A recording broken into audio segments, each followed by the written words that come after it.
Hi, folks. Welcome back to the Owl Factor. It's great to see you all back here again for another great discussion about leadership and trust. I'm Oliver Libby, your host for today, and the co-founder of HL Ventures and the Resolution Project. For those of us who are joining us for your first Owl Factor, we're here all about meaningful conversations at the nexus of leadership and trust, which are two unbelievably important traits that kind of power the human experience in many ways. And we think that the interaction between leadership and trust is worthy of deep understanding and really interesting conversations with some true luminaries in the space. I'm very pleased to be joined today by a dear friend of mine, Anne Veneman, who I'm going to introduce. She has an extraordinary background, and I think you'll all find out immediately why I had wanted to share this conversation with her and benefit from her wisdom and experience. Each of our episodes on the Owl Factor feature a different great guest and a deep dive on a precept within leadership and trust. In this case, we're going to talk a little bit about transparency and reality being important, the precept that I like to call no ostriches allowed. So with that, let me welcome Anne, our guest for today. Anne has an amazingly distinguished career in public service. She served as executive director of the United Nations Children's Fund, which you probably better know as UNICEF, from 2005 to 2010, and also as the United States Secretary of Agriculture from 2001 to 2005. She's actually the only woman to ever serve as Secretary of the U.S. Department of Agriculture. And as such, she directed one of the most diverse federal agencies with a budget of over $113 billion and over 110,000 employees. Doesn't just stop there, though. Anne's leadership and vision have been recognized nationally and internationally. In 2009, she was named Forbes' World 100 Most Powerful Women's list. She currently serves on the board of directors of Nestle, Full Harvest, and the Clinton Health Access Initiative, of which she's also interim co-CEO as well, among many other accolades. But most importantly to me, Anne is a dear friend, a mentor, someone who has been instincting with her ability to share and her willingness to share her wisdom, her insights, and her deep experience with me and with several of the organizations I have the pleasure of leading. So without further ado, Anne, thank you so much for sharing your time and your expertise with us today. How are things going? Great. It's always good to be with you, Oliver. I always enjoy seeing you, even if it's green. That's right. Well, hopefully we'll be able to do these in person one day and we'll get together for another conversation, but it's a sign of the times, maybe a way for future audiences to know exactly when we were recording these things. But yeah, so, want to dive right into the conversation. I think, as I mentioned, the organizational premise of the Owl Factor is the link between leadership and trust. And you have led large organizations and small, a major department of our government, a major global nonprofit. You work with large companies. And so at a very general level, just to kick us off here, how does the concept of trust fit into your leadership style? How have you threaded trust into your leadership style over the years? Well, I think trust is very important in any organization, and building trust in a way, first of all, that you can build with your employees and your colleagues. Very important to build trust in your organization. Second, I think it's important to build trust with your outside of the organization partners, whether it's your supply chain or if you're in government, other agencies that you work with. And then finally, how do you build trust with consumers? If you've got a product, how do you build that brand that really instills trust in the brand? And I think that trust really is the basis of the success of any organization and the people who are in it. Yeah, I think that's right. One of the things that occurs to me in this conversation is trust is something that you build all the time, right? You have to constantly work at it. And you might say that it's easier to build when times are good. And there's certain key things you can be doing when the sailing is smooth to build trust in all these various communities, internally and externally, and it's all hunky-dory.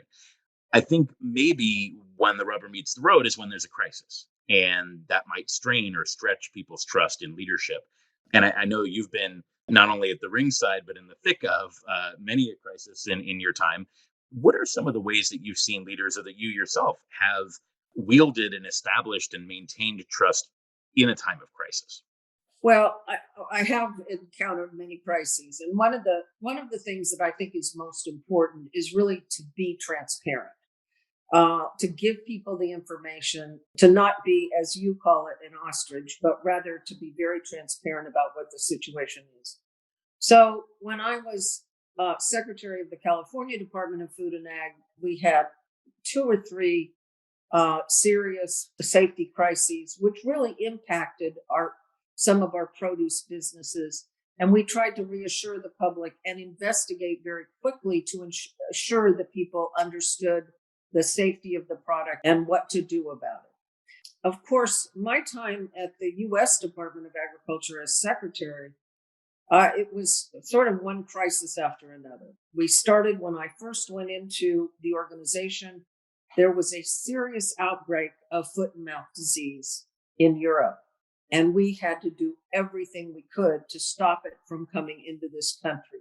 So, unfortunately, I'd been in government before and in that department, and so I knew, even though I had almost no staff, I mean, this was literally when we walked in the door right after January 20th in 2001. But we started working with the State Department, with the Airline Association, of who I knew the CEO, and to get people to fill out forms, and if they'd been out on farms and so forth, to really check their shoes and all of this kind of thing as they were coming into the airports. We established a lot of protocols, for the farmers and so forth, but this could have been a real threat to our agriculture because foot and mouth disease is a very quick spreading disease. That was the beginning. Then we had the first case of outbreak of exotic Newcastle disease, which is a poultry disease that we had not dealt with before. I think in 50 years there hadn't been an outbreak. Then we had an outbreak of bird flu in the Virginia area. And then, of course, then we had 9/11. And being in the government in 9/11, of course, everything changed. And every department of government had to look at where were the vulnerabilities. So for us, it was vulnerabilities in the food chain, on the farms, really working with the agriculture associations to look at how to best advise farmers to protect their farms against terrorism. And, how the water systems in this country could have been impacted. So we had all of the kind of crisis management around the big terrorist attack we had in this country in 2001. And then, of course, in 2003, we had what we named the cow who stole Christmas. On December 23rd, we found our first cow that had mad cow disease, or BSE. And that is it's much different disease. It's a brain wasting disease, very rare, but it was very important quickly to figure out, where this cow came from and to address it immediately. So this was found before it got into the food chain. So we had to be very transparent. It was a very difficult afternoon. It was literally 2 days before Christmas. And I did a press conference at the end of the day. Interestingly, when you talk about ostriches, some people in the organization said we don't have enough information yet to go out to the public.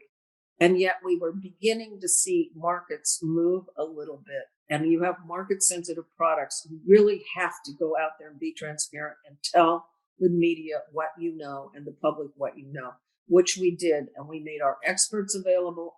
I was out there. And 1 week from that, we announced a whole series of things that we were going to do to address this issue.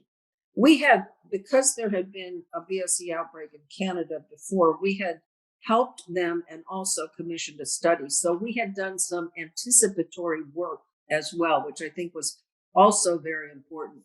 So I think one of the key areas that we measured our success by was, of course, we lost a lot of our export markets because other countries treated us as we would have treated them if they had the same disease, and cut off our trade. But within the United States, the consumption of beef never went down through that crisis. And that's a true test of the leadership that we showed in addressing the situation head on and being very transparent about it. First of all, amazing stories, and thank you for sharing that. There's so many things that were coming to mind when you were talking about that. I want to drill down on two things. The first is, I don't know exactly when media started to change in this country. But media is kind of almost the system by which we transmit the transparency that you're talking about. And so I don't know how much this was the case during that time, but if you think about today, and as a senior government official at that time, like, you might think that there are parts of the media today, no matter what party you're with, the other side's media would not accept the transparency, would immediately vilify. And I wonder, how does one think about being transparent and managing a crisis in that way when invariably, no matter what side you're on, half of the media is screaming bloody murder about what you're saying? Yeah, I think that's a very good question. I mean, you think about how our country really united around the time of 9/11. There was no this side and that side, but we're not in that same space today. We really were trying to put out a very, as I said, transparent message at that time. But I agree, today we are in a different situation. And I'm not sure how a crisis like that might have been handled, or how the media would have portrayed it, I should say, not how we handled it, but how it might have been portrayed. Hopefully, everyone would have understood the crisis and responded to it. But we don't see that even with COVID in this country, which is really distressing, because we know we have got a crisis, we've got to respond to it. We have, you know, things that we can do, and yet there's, a back and forth about that. And I think it's really unfortunate that we are where we are. I mean, the lack of trust in this country, I think, is in this country and actually around the world is growing. And I think that's something that can undermine the government, undermine our democracy, and something we all ought to be working to correct. Well, that is indeed the underpinnings of our whole conversation today, and I think you're right. It's very hard to think of everything hanging together without the kind of the valence bonds of trust that keep everything floating around in the right spot.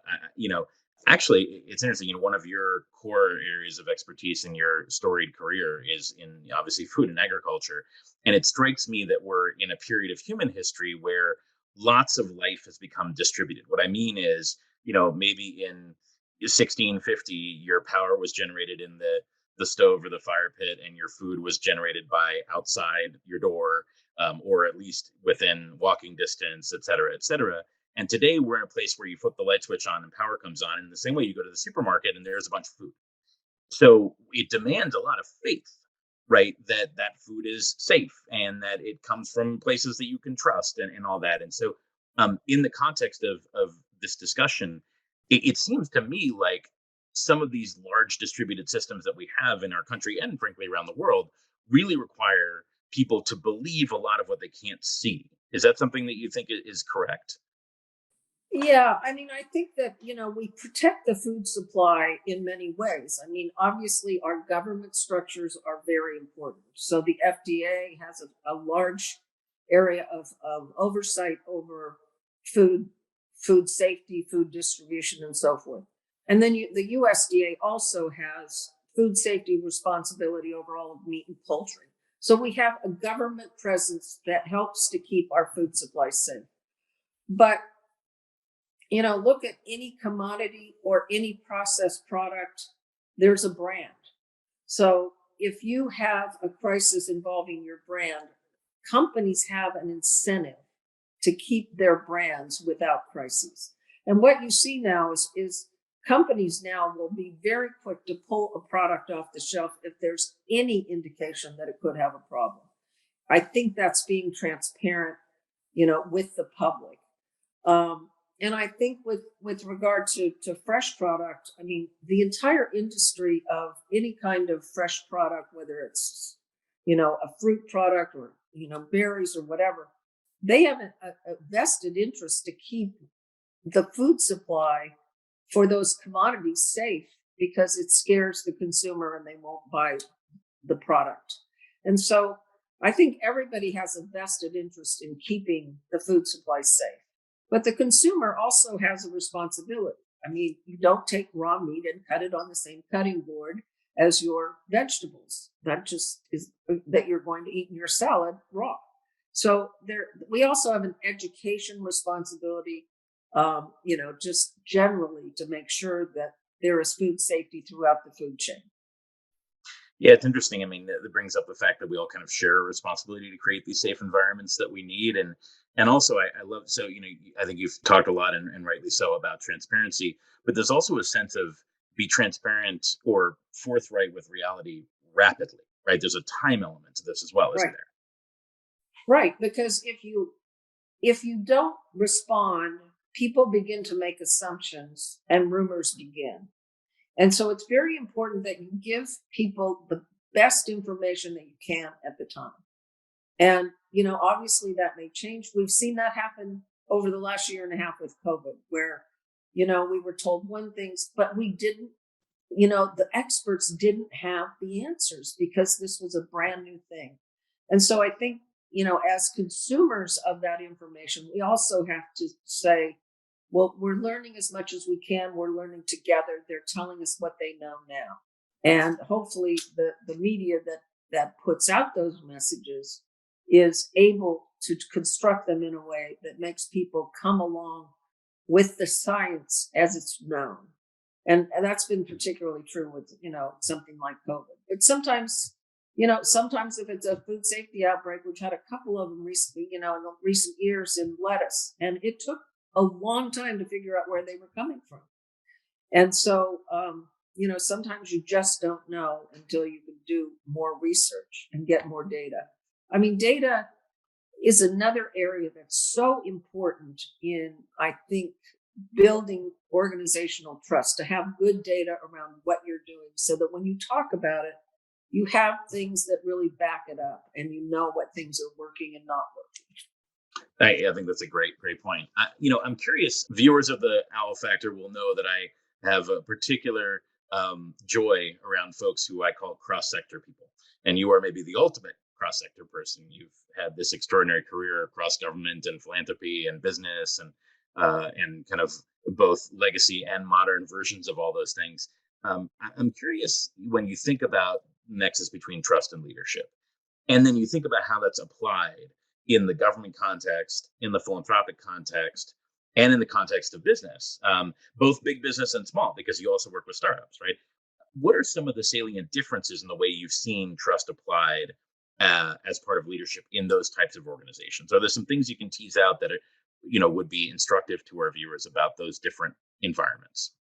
Yeah, I really think that one of the things that comes out of different organizations is learning the culture of the organization, particularly older, organizations that have been around a long time. And I've sort of, gone into organizations I didn't know until I got there. So, other than being secretary of USDA, where I'd spent a fair amount of time in that organization before, I came in with a different level of knowledge about how the organization operates, which was extremely important because we were hit by so many crises so early on. But with other organizations, it's important to kind of recognize what the culture is, how it's been led before.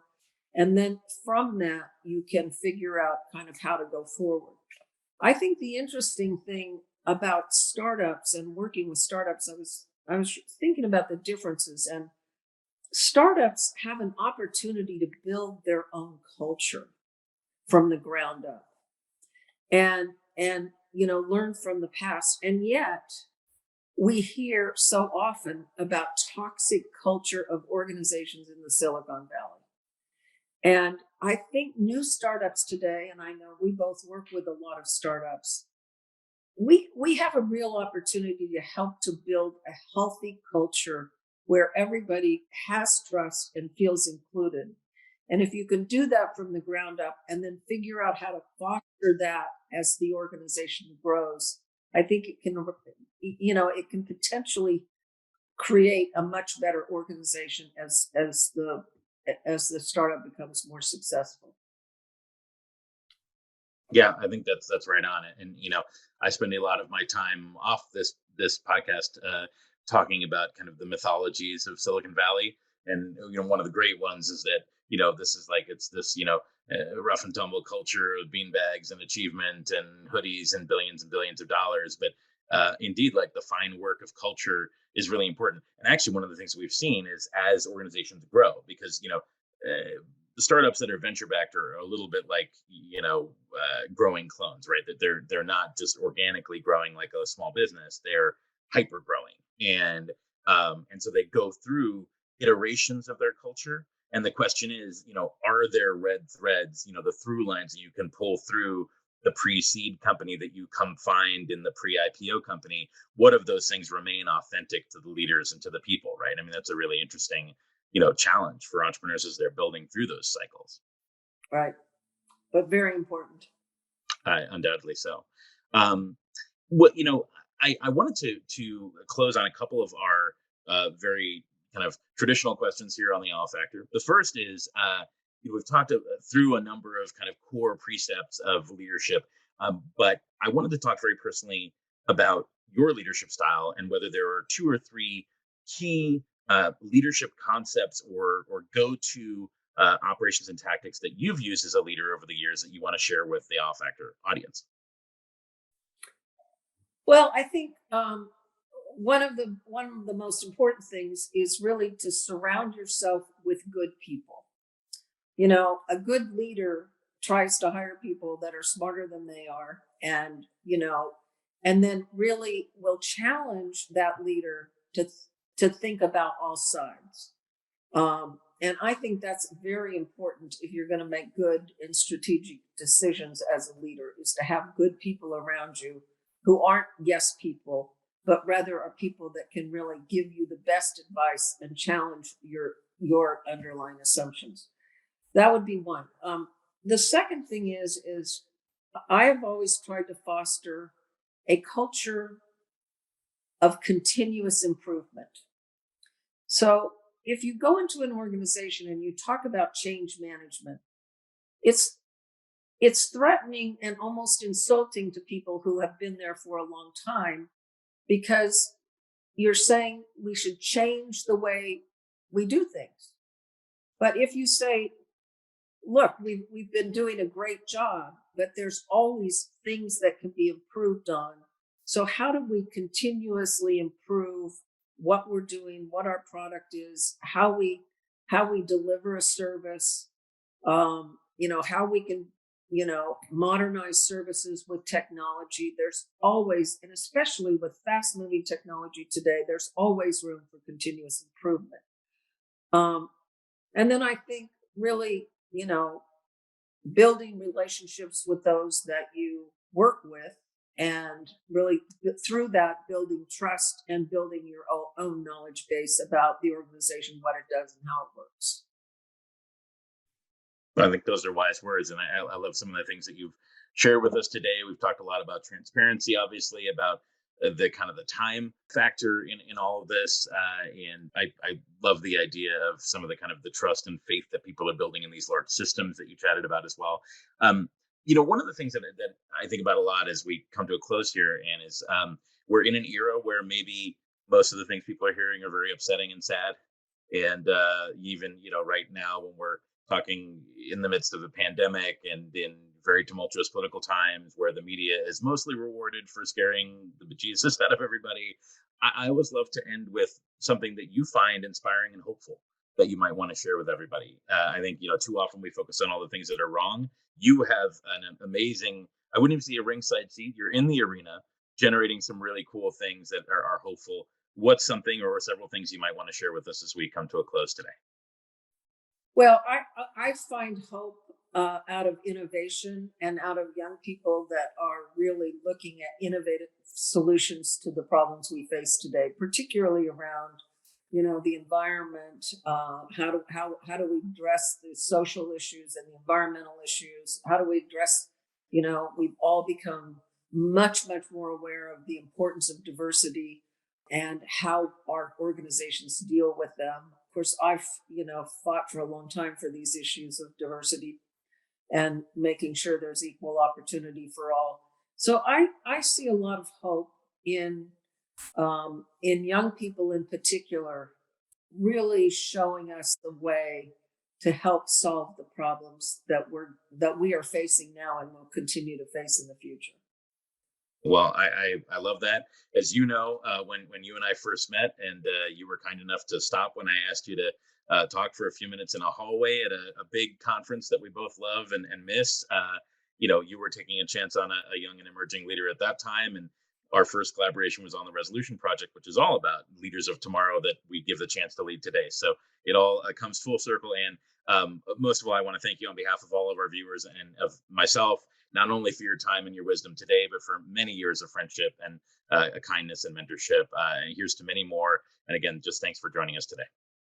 Well, thank you, Oliver. Always a pleasure to be with you.